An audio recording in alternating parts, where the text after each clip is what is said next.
Aloha and welcome to Figments, the Power of Imagination here on Think Tech Hawaii. I'd love to use my radio voice all the way through this episode, but that would wear me out. I'm excited about my time today with my favorite Peacenik and new wingman, Christine An, to talk about peace in Korea.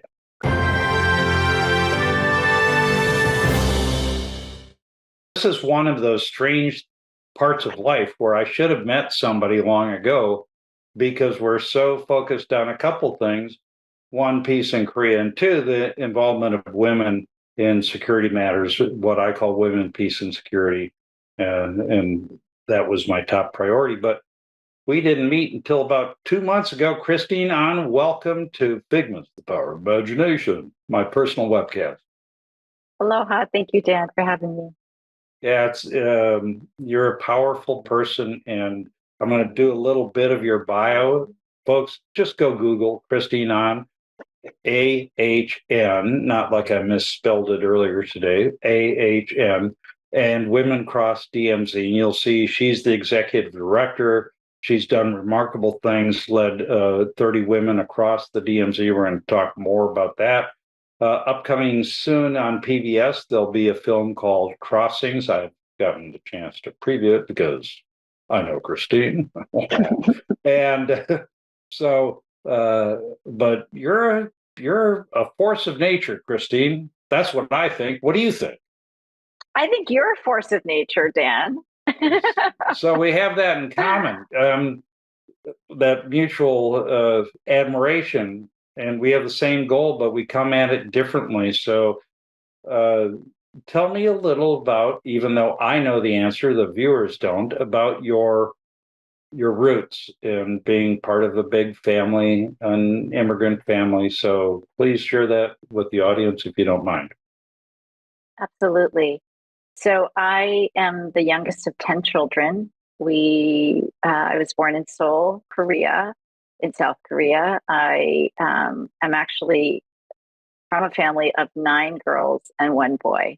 And actually, my mother, yeah, please, not in a Korean patriarchal family. He's the prince.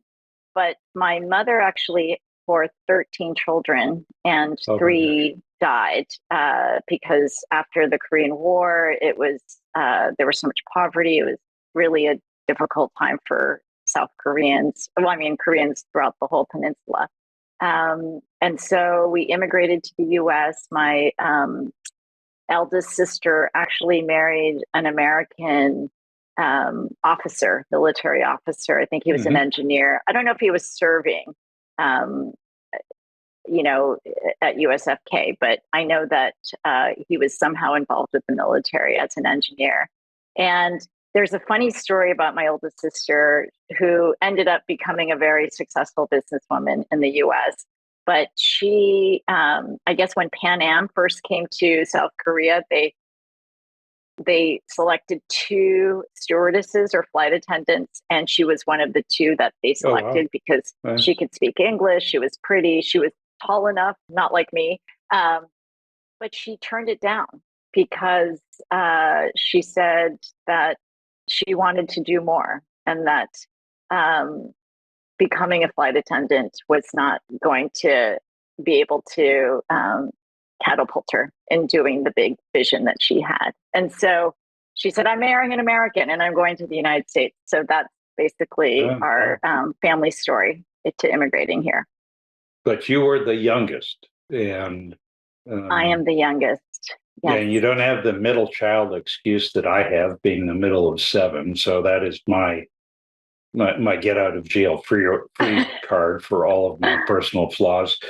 But you went to school, and what were you doing before you became a peacenik? And you are a peacenik. There is no doubt about that. Not a bad thing, but I have been an activist my whole life. And I think it's my family's experience, even though, I think the immigrant experience, my parents were born in the 1920s. My mom was born in 29. And so if you know the history of Korea and what happened in the And I last do. century, yeah, she was born in a colonized Korea under Japanese occupation and lived a very impoverished life and very difficult life. Can I insert, please, and say that something that everybody who cares about Northeast Asia matters. If you think you're a student of it, you can't understand where we are now if you don't appreciate the harshness of the Japanese occupation of South Korea.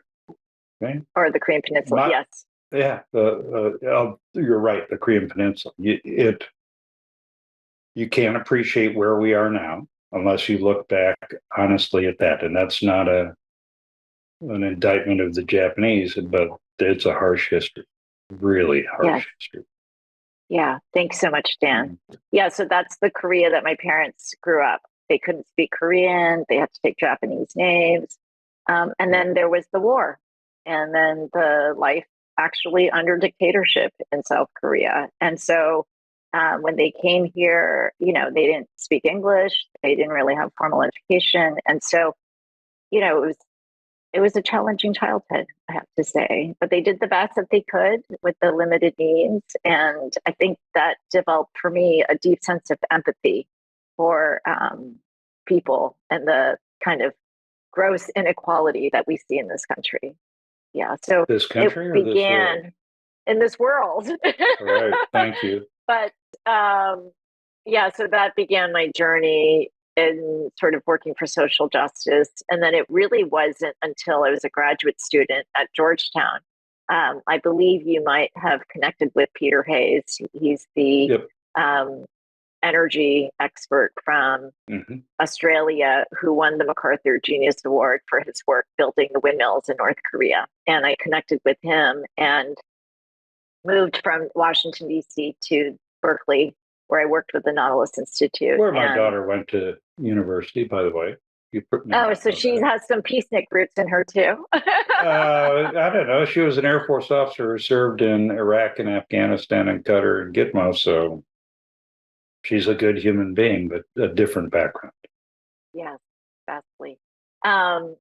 So yes, that's my introduction to Korea, and I just felt that once I started to learn that history that is not taught in this country, I felt this responsibility as a U.S. citizen of Korean descent to help bring closure to this war.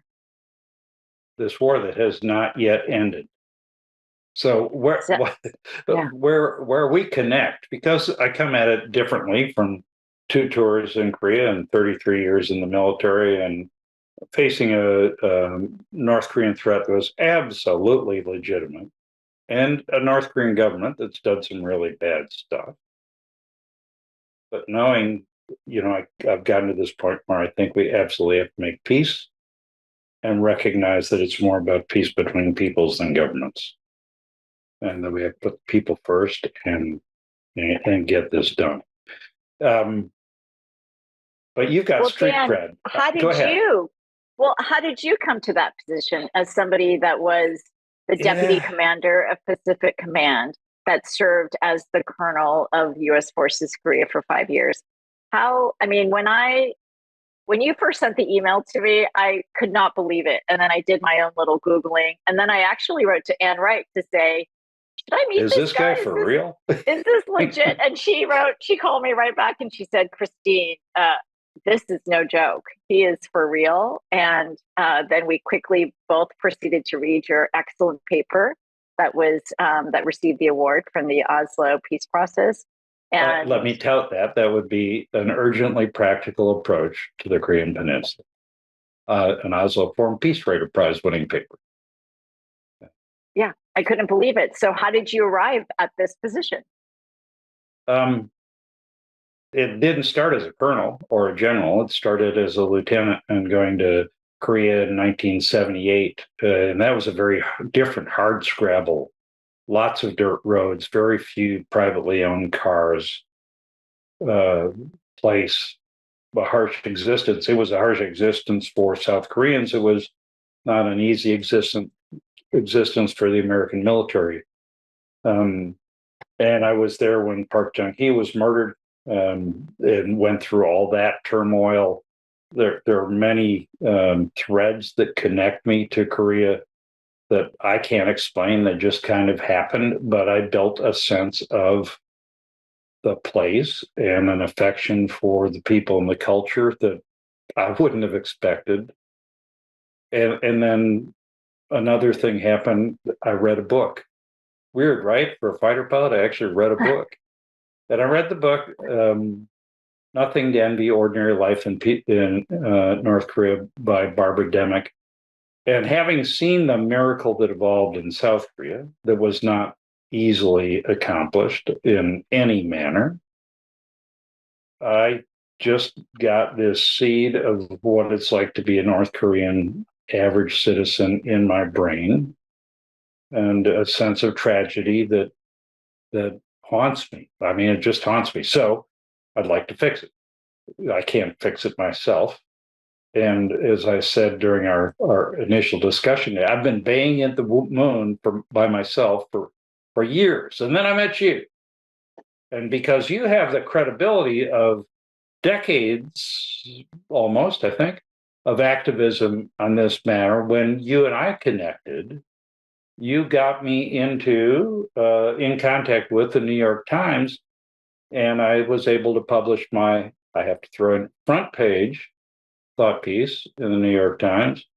But that's because of your connections. So back at you, Christine, how did you get so credible? And I'm not asking you to brag, I'm asking you to explain, because you have unique credibility on this matter, on peace in Korea. You've written a lot, you're interviewed a lot, you have connections in the media, you have a political standing, you've earned awards. Google it, folks. Christine on. How did that happen? How did you get such cachet? I don't know if it's cachet, Dan, but I have been at it for a really long time. I am a Taurus. I feel very persistent and dogged in my determination. I am like you. I feel like once you see something that must be fixed, that could impact millions of people, I'm going to do what I can. And I would say that, you know, having visited North Korea in 2004 was my 1st trip to North Korea, where that was during the Axis of Evil. And I think the Korean American community was very concerned that North Korea was potentially the next target for regime change. I have, visited North Korea actually 8 times. I've traveled pretty extensively throughout the country, to cooperative farms, to really remote places, and I've seen the real hardship that the North Korean people endure. So I'm with you in terms of why does this have to be the case, and what can we do to improve the situation? But I've also been to South Korea, and this is maybe where you and I maybe diverge in our understanding. But having, I would say, one of the most formative experiences for me was in 2006 when I traveled to South Korea, to Pyeongtaek, which is, as you know, the world's largest military base. It's the size of maybe 3 Central Parks. And, as part of the U.S. realignment on the Korean Peninsula, as the two Koreas were in their sunshine policy, there was a dramatic expansion of Camp Humphreys. And I could see the impact of that on ordinary people, on the farmers, the elderly rice farmers who had cultivated that land for 3 generations. And they fought nonviolently to prevent that expansion. And so I could just see the ways in which the ongoing war, the unresolved war, had continued to lead to more militarization of the Korean Peninsula. And that led to such unnecessary suffering, not just of the North Korean people, but so many hundreds of thousands of Korean families that still remain divided, including Korean American families. And so I feel that my experiences of going on the ground, having studied obviously U.S. policy on North Korea and in South Korea, um, I can't close my eyes, and I feel that there is another way forward than the way that the U.S. has dealt with this issue. So the expansion of Pyeongtaek was part of the move to relocate the headquarters from Yongsan. So the residents of Yongsan in metropolitan Seoul may have a different view than the farmers in Pyeongtaek, just south of Hotan, where I spent 2 years as a young lieutenant and captain. So let me ask quite a difficult, prickly question that maybe can't be answered, but whose fault is this?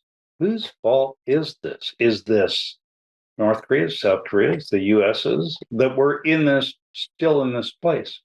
Or does the blame matter? Whose fault is this in your mind? I would say it doesn't matter. Good. I would say that the more we dwell on that question, the more we are not getting to problem solving. And yeah. I think that we all three parties are to blame. There have been, well documented instances of the U.S. reneging, North Korea reneging. And I think the bottom line is we need a new approach. And I think some of the points that you laid out in your paper with the Oslo Forum is exactly what needs to happen. I think the points that you make in the New York Times op-ed about the need to have a genuine reconciliation process, right, that we can work on such difficult issues, such as, and maybe they're not so difficult, and I'd love to hear your perspective as a former high-ranking military officer, about something that would benefit everybody, which is some kind of military to military diplomacy, because there is none. And right now, the U.S. has depended on Sweden as its liaison with the North Koreans. And, I think the point that I found really interesting is that, of the countries that participated in the UN command, all but the U.S. and France have normalized relations with the DPRK. And so what are we doing? What are we waiting for? Yeah. Why isn't it in American interest to bring an end to this war? Well, I think it is. I just don't think it's been the highest interest. As you and I have discussed, the preeminent goal during the first 40 years of the armistice was containment in a Cold War sense. And the Cold War was real.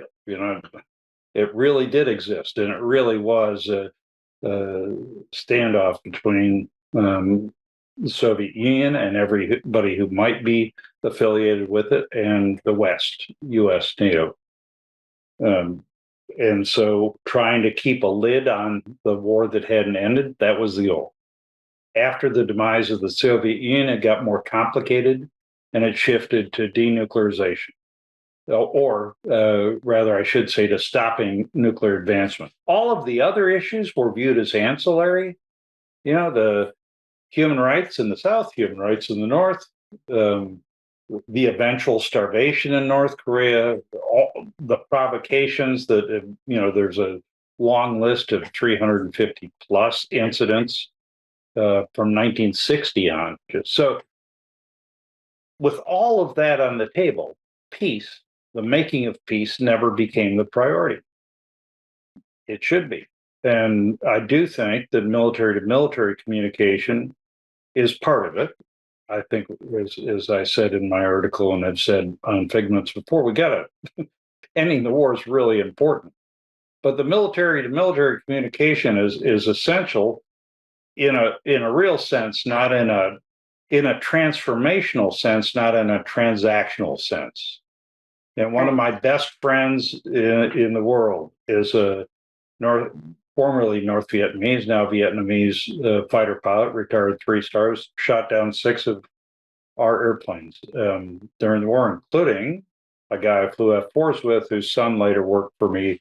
So there's this thread of humanity that goes through it. But the first time I met Nguyen Duc Swat, when we were both 3 stars on active duty, my boss, 4-star Admiral, acknowledged his distinguished combat record when we greeted him at Camp Smith. And Swat said through his interpreter, "Thanks, but I'm here to talk about the future, not the past." Okay, we can do both. By talking about the past, by sharing our perspectives honestly as military men and women, we can move to the future. And if we don't do that, that is part of the solution. I agree. And it's part of the humanity to it, because war can be fundamentally inhumane, but if the experience of combat doesn't make you more human, then that's a problem.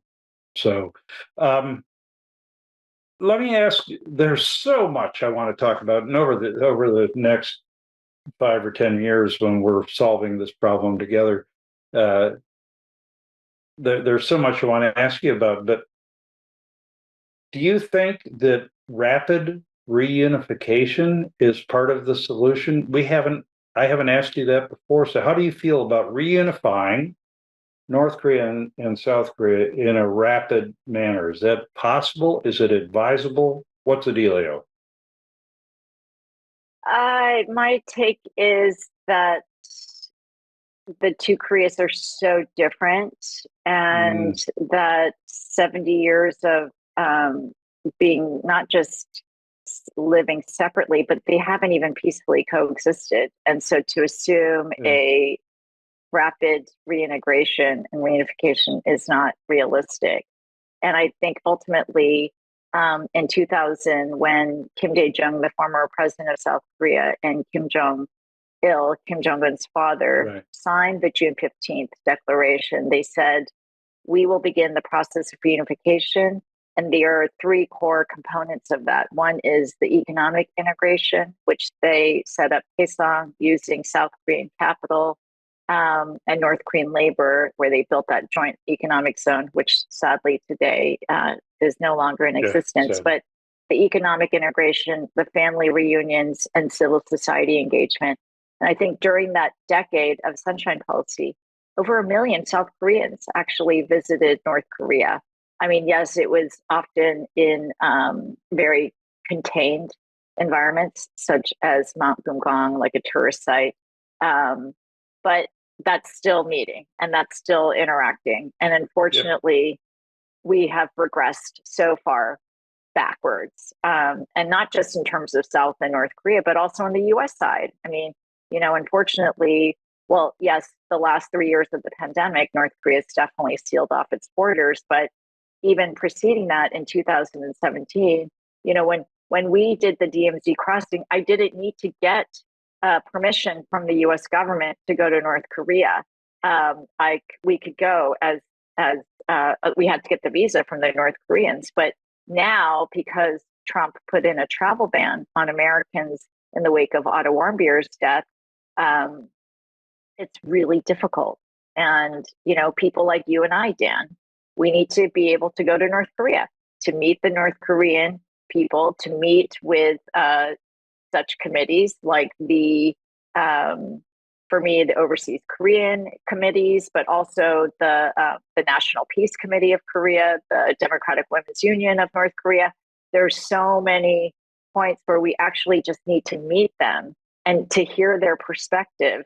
And, I mean, that DMZ crossing in 2015, yes, it was very quick. We weren't in North Korea more than 5 days, but even the opportunities, Gloria Steinem having frank discussions with her counterpart, me having very intense debates with my quote unquote minder. When would you have that opportunity otherwise? It's so important to have the people to people connection. And I can be angry about Otto Warmbier's death and still think that we have to interact with North Korea. The two are not exclusive. Yes. I mean, we can still protest and regret and everything else about the young man's death and recognize that there's a higher calling here, and the higher calling involves millions of lives. The millions of Absolutely. lives affected by ordinary life in North Korea that Barbara Demick wrote about, and the potentially millions and millions of lives affected by the possible threat of nuclear war, people, I in North know. Korea. So I we're going to run out of time long before I'm done. So maybe you'll come back and join me, Christine. But watching Crossings, and I hope when it makes it to PBS soon that all of you will watch it. It's a powerful piece in a variety of ways. First of all, as I mentioned to you earlier, I was really impressed with Gloria Steinem, about whom I knew almost nothing, because I didn't need her to tell me to respect the role of women in society and in life and all that. So I never paid attention. Remarkable life. Don't have to agree with much or anything or everything. Uh, so, folks, do a little research and learn about a remarkable human. But, okay, how can I say this as a fighter pilot? As the leader of a very diverse group of 30 Asian, American, Caucasian, African women in this remarkably sensitive environment, as a leader, you kicked ass. Sorry, I have to say, you, I mean, when I watched that, you kept a purposeful endeavor on track by leading people well. What do you say to that? Thank you, it'd be fine. But how did you do that? Was it your sense of purpose or? I think that when you bring together seasoned women who understand the need to build Yeah, consensus to hear each other out, that much easier. There's less ego involved. It wasn't easy, but I think, yeah, you totally. know, my being the youngest of 10 kids and having 9 girls in my family, I got on the ground training. And so I think somehow um, allowing everybody to express their wishes and hopes and desires, but just remembering why are Yeah, we here? Why are we doing this? And um, you know, what we do is not just for ourselves, but it's for the Korean people, it's for American people, it's for world peace. And right. um, yeah, And I'd suggest that big families, as a veteran of one of those, build life skills. And I don't know how they do. We have got 0 seconds left, but we're going to go over just a bit so I can ask you to answer 2 questions, then give you time for one of me, a question for me. Um, what did you learn from your interaction in your visits to North Korea with, I'll say, average North Koreans, not the government? I would say that they have curiosity about the rest of the world and that they are just like you and me. They have the same hopes and wishes to Okay, raise their children and live a life of dignity. they're like human beings. So I was going to ask about the government of North Korea, but Ash, our erstwhile engineer, is saying we got a hard stop. So what would you Okay. ask me before we go? Because we're going to do this again, and we're going to work together and make a difference as unindicted co-conspirators. One more question over to you. What would you ask? Um, well, I mean, Dan, I'm curious, having served in the US military, having represented the US Pacific Command, I mean, it's so wild to me because I am a peace activist. And I feel like because I'm a peace activist and because I'm a woman and because I'm kind of, um, you know, not affiliated with the academic institution or whatever, it's so funny that you're like, oh, you have all this cachet. And I'm like, you have all this cachet. And you No, you were have all a this cachet. three-star general. But it's like, how do you drill into the minds of somebody like Ed Case, who represents us? And I think Hawaiians and people in Hawaii feel the most urgency of the need to get to peace with North Korea, given the false missile alert and how that so freaked us out. Ed Case So being how do our you? congressman. Yeah. So Yes. how So do how do and he's a you? great guy. Yeah. So what will it take? I mean, how do you Well, convince somebody like that? it takes boiling it down to the most simple, basic questions, and those are you for or against nuclear war? I'm against it. I have yet to find somebody who would say they're for it. And North Korea is the most dangerous case. Are you for or against the unnecessary suffering of millions of North Koreans? I'm against it. Haven't heard anybody say, oh, yeah, that's great. And when you get to that, now you figure out what's the way to do that. The way to do that is to get a peace treaty. And then start everything else. And it is that simple. And it's hard work, but it's not as hard as nuclear war, and it's not as hard as being in North Korea right now. So let's get after it. Let's stop making excuses or putting it off, deferring, because we don't have time. And I am sure that Ash wants us to wrap up. The great folks here at Think Tech Hawaii make this possible. Christine, I'll see you again soon in many ways, and we'll work together and fix it, as I said. Folks, please remember that Think Tech Hawaii is an awesome nonprofit that enables citizen journalists like me to try to make a difference in our own way. Mahalo and aloha.